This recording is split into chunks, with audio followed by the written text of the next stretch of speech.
Hello दोस्तों, जय classes में आपका स्वागत है। जैसा कि हम लोग पढ़ते आ रहे हैं, क्या पढ़ रहे थे? Pair of linear equation in two variables. हमने अलजेब्रिक मेथड में जितने भी हम लोग उसके 5 विधियाँ सीखे हुए थे। कौन कौन सा? By comparison, by substitution, by elimination और by cross multiplication, by ratio determination. इस पाँचों विधि हमने पढ़ा था। अब क्या है, हम लोग इसे ग्राफीय विधि से देखेंगे कि किस तरीके का क्वेश्चन होता है। और कुछ बच्चों ने मुझे पर्सनली बोला था कि सर ये जो जितने हल के शर्तें हैं वो इसके बारे में थोड़ा सा बता देने के लिए, तो इसके बारे में थोड़ा सा देखते हैं। हल के शर्तें मतलब क्वेश्चन दिया रहेगा, इसमें दिया रहेगा pair of linear equation into variables में कि दो क्वेश्चन, मतलब ये क्वेश्चन दिया रहेगा आपको, और इसमें क्या है, आपको ये शर्त देखना है कि ये कौन सा है, कितने हल होंगे। तो कैसे पता चलेगा ये चीज़? तो इसके लिए बहुत आसान है, आपको ये चीज़ मैं थोड़ा सा बता देता हूँ।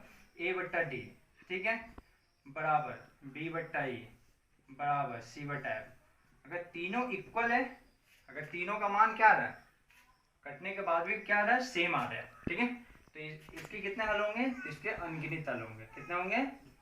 अनगिनत हल होंगे। अच्छा, इसका युग्म ही पूछता है कि युग्म का नाम बताया, कैसा युग्म है, क्या है ना। तो जिसके तीनों बराबर है उसको क्या बोलेंगे? आश्रित बोलेंगे। क्या बोलेंगे? आश्रित, ठीक है, आश्रित समीकरण, ठीक है। कैसा समीकरण है? समीकरण युग्म है, आश्रित समीकरण युग्म है, ठीक है, समझ में आया?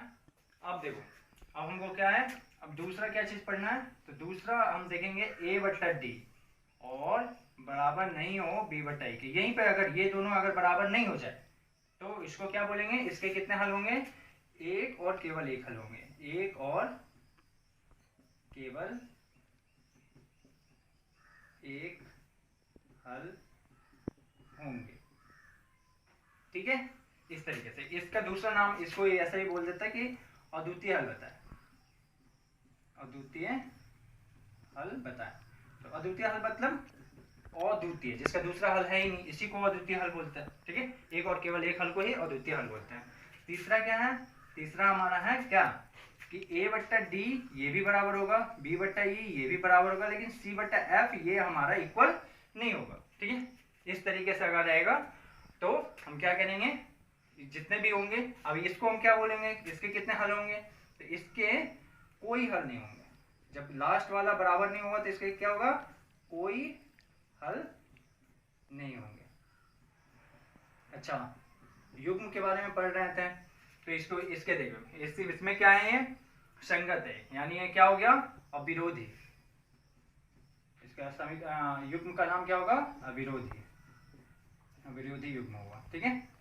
ये कैसा समीकरण होगा? इसके कितने युग्म का नाम क्या होगा अगर पूछे तो? इसमें क्या बताना है आपको? इसमें बताना है आपको विरोधी। क्या बताएंगे? विरोधी, विरोधी युग्म, ठीक है। इतना चीज आपको याद रखना, ठीक है। ये चीज आप नोट कर लो, अच्छे से इसको समझ लो।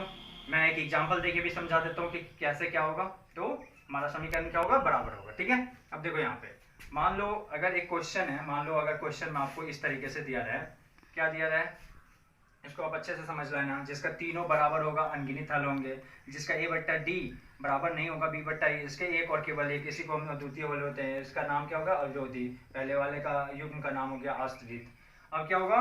ए बट्टा डी बराबर बी बट्टा ई, और नहीं है, ये दोनों बराबर नहीं है किसके? सी बट्टा एफ के। ए बट्टा डी बी बट्टा ई दोनों बराबर है, लेकिन सी बट्टा एफ बराबर नहीं है, लास्ट वाला बराबर नहीं है, तो कोई हल नहीं होंगे।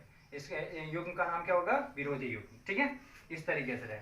अगर मान लो इसका एग्जाम्पल किस तरीके से रहे, तो एग्जाम्पल ले लो। एक मान लो मैं एग्जाम्पल लेकर आपको समझाने की कोशिश कर रहा हूँ कि मान लो एग्जाम्पल है, मान लो x क्या है, x है, 2y है, और ये 3 है बराबर 0, ठीक है।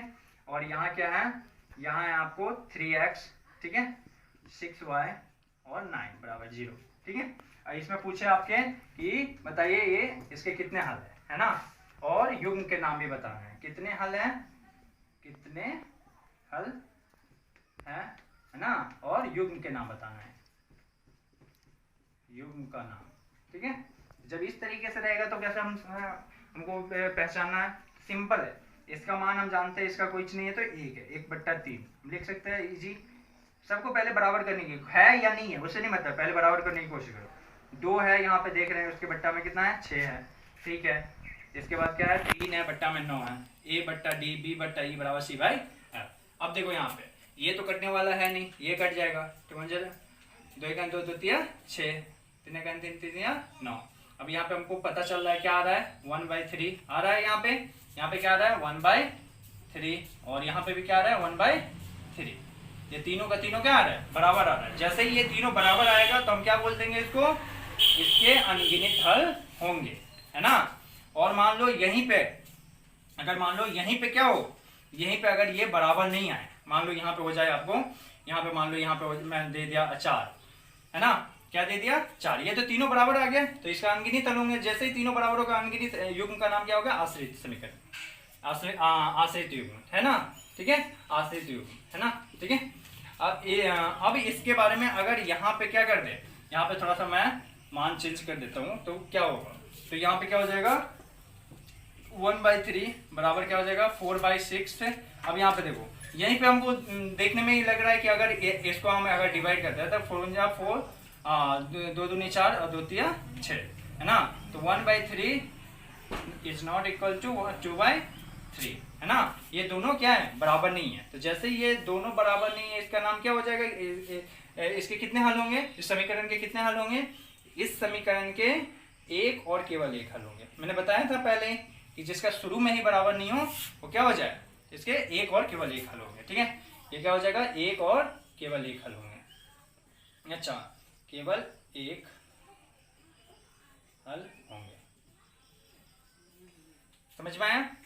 इस तरीके से रहेगा। अगर यहीं पे ये भी बराबर है ये भी बराबर है, यहीं पे मैंने जो दिया था 2/3, यहाँ पे मान लो यहाँ पे कुछ और हो जाए 4/9 हो जाए, कुछ और दे दिया मैंने मान। अच्छा इसका जो अगर पूछे कि इसका कौन सा है तो क्या बताओगे आप, मैंने पहले बताया था अविरोधी बताओगे, क्या बताओगे अविरोधी, ठीक है, अविरोधी, ठीक है, अविरोधी समीकरण, ठीक है। इस तरीके से हम इसका करेंगे।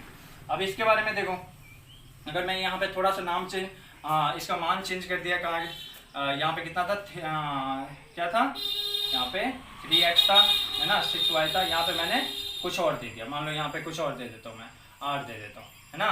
तो इस तरीके से रहे, तो यहाँ पे क्या है 1/3 ये मान तो रहेगा ही, 2/6 ये मान भी है, यहाँ पे 4/8, है ना।